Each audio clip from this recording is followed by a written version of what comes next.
Hello, and welcome to the channel Easy English Daily, learning podcast and real conversation. Welcome to a very special episode of our journey. Today, we are not just talking about English. We are talking about a soul. We are talking about a girl who turned her silence into a song that the whole world is singing today. You know her as Rose, the main vocal of Blackpink. But before the lights, before the stadiums, and before the millions of fans, there was a story that many people do not know. Imagine a young girl born in Auckland, New Zealand, and raised in the quiet suburbs of Melbourne, Australia. Her name was Chae Young Park. On the outside, she was a normal student, but on the inside, she was carrying a very heavy bag. That bag was filled with a big, cold fear, the fear of being heard. In the early years of her life, Rose lived in a world where English was everywhere. It was in the wind, in the shops, and in the classrooms. But for Chae Young, English felt like a giant wall. Why? Because she was incredibly shy. Have you ever felt that? Have you ever had a brilliant thought in your mind, but when you opened your mouth, the words felt stuck in your throat? Rose was a girl who found comfort in the shadows. She loved art. She loved the piano. She loved the guitar. When she was with her instruments, she was free. But when she had to speak to people, her world became very small.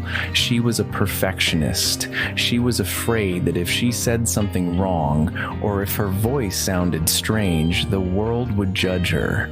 This is the first lesson of our story. Even people who grow up with a language can be afraid of it. Language is not just about words, it is about the courage to show who you are. Rosé spent many years watching other people speak. She listened to the way their voices moved up and down. She was a student of human sound even before she knew it. She noticed how some people spoke with confidence and how others, like her, spoke with a whisper. At the age of 15, something changed. Her father, seeing her deep love for music, encouraged her to fly across the ocean to South Korea. Imagine the bravery required for a teenager to leave everything behind. She left the English-speaking world of Melbourne for the fast, busy, and intense world of Seoul. In Korea, she became a trainee. Now you might think, this is where she forgot her English. But actually, this is where she saved it. In the basement of the YG building, Rose was surrounded by Korean speakers. She had to learn a new culture and a new language. But she realized that her English was her connection to her past and her bridge to the global future. During those 4 long years as a trainee, she developed a secret routine. She didn't have many people to practice English with, so she turned to her favorite artists. She became obsessed with singers like Tori Kelly and Adele. She didn't just listen to their songs, she studied their interviews. She watched the way they moved their lips.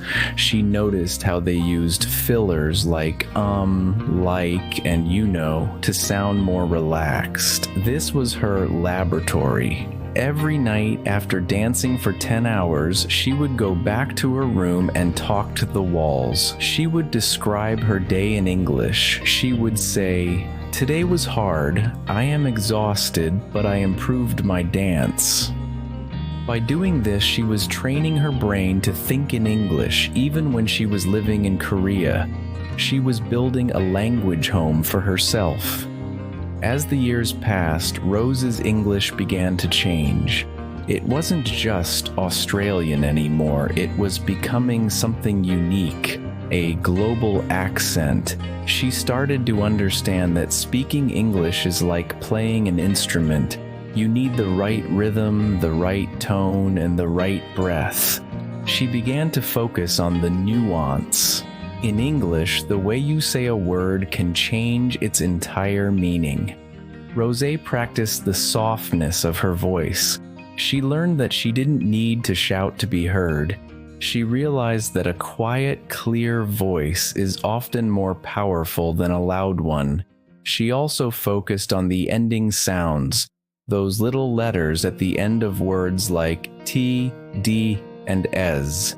Many learners ignore them, but Rosé knew they were the key to sounding professional. She would repeat words over and over, fact, past, best, until they sounded like music. This was her daily practice. It wasn't about grammar books. It was about the physical feeling of the language in her mouth. When Blackpink debuted and became an international sensation, Rosé was pushed into the spotlight. Suddenly, she wasn't just talking to her walls anymore.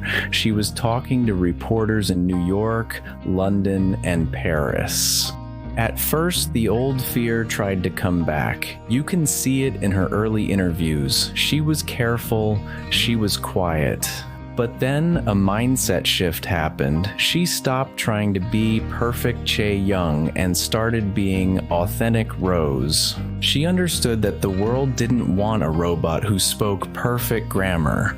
The world wanted to hear her heart. She started using English to express her emotions. If she was nervous, she would say, "I'm actually a bit nervous right now."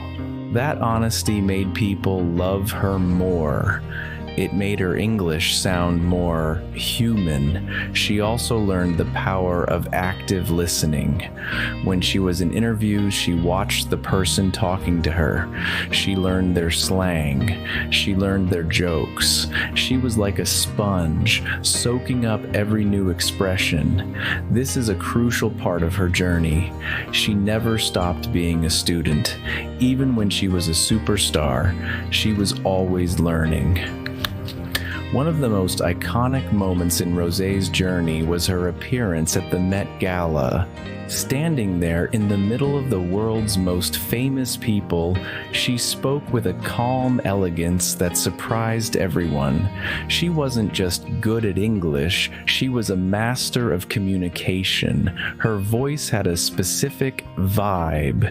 It was cool, it was kind, and it was sophisticated. This didn't happen by accident. It was the result of those thousands of hours in the practice room. It was the result of all those times she talked to herself in the mirror.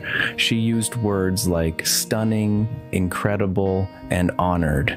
These are simple B1 level words, but she said them with such genuine feeling that they sounded like poetry. This is a lesson for all of us. You don't need the most difficult words in the dictionary. You need the words that match your heart. So how can we apply the Rosé method to our own lives? It starts with acceptance. Accept that you are shy. Accept that you will make mistakes. Rosé made many mistakes, but she kept going. First, find your passion. Rosé used music. What do you use? Is it cooking? Is it gaming? Is it fashion? Find a topic you love and consume everything about it in English. Let the language be the secondary thing. Let the passion be the primary thing. Second, practice emotional shadowing. Don't just repeat words, repeat the emotion.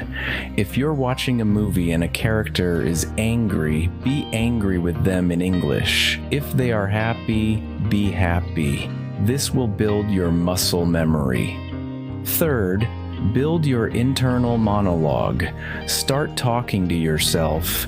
Describe your morning coffee. Describe your walk to work. This removes the pressure of having a partner. It's just you and the language. Fourth, focus on the rhythm. Don't worry about being fast. English is a language of stress and rhythm. Listen to the beat of the sentences. Rosé's English is beautiful because it has a beautiful beat. As we reach the end of our story today, look at Rosé again. She is no longer the shy girl from Melbourne who was afraid to speak in class. She is a woman who uses English to inspire millions of people to be themselves. Her journey teaches us that language is a bridge. It bridges the gap between who you are and who you want to be. It bridges the gap between your home and the world. Rosie didn't just learn English to survive, she learned it to thrive. The fear she felt as a child didn't go away. She just learned how to dance with it. And that is what I want for you. I don't want you to wait until your English is perfect to start speaking. I want you to start now with your mistakes, with your accent, and with your shy voice, because somewhere inside you there is a main vocal waiting to be heard. You might not sing on a stage at Coachella, but your voice is just as important. Your story deserves to be told. So take a deep breath. Think of Rosé in that quiet room in Melbourne. Think of her in the practice room in Seoul, and then open your mouth and speak. The world is waiting to listen. Thank you for spending this time with me today. Remember, every word you say is a step forward. Every mistake is a lesson. Keep practicing, keep dreaming, and most importantly, keep speaking. I will see you in our next episode. Goodbye for now.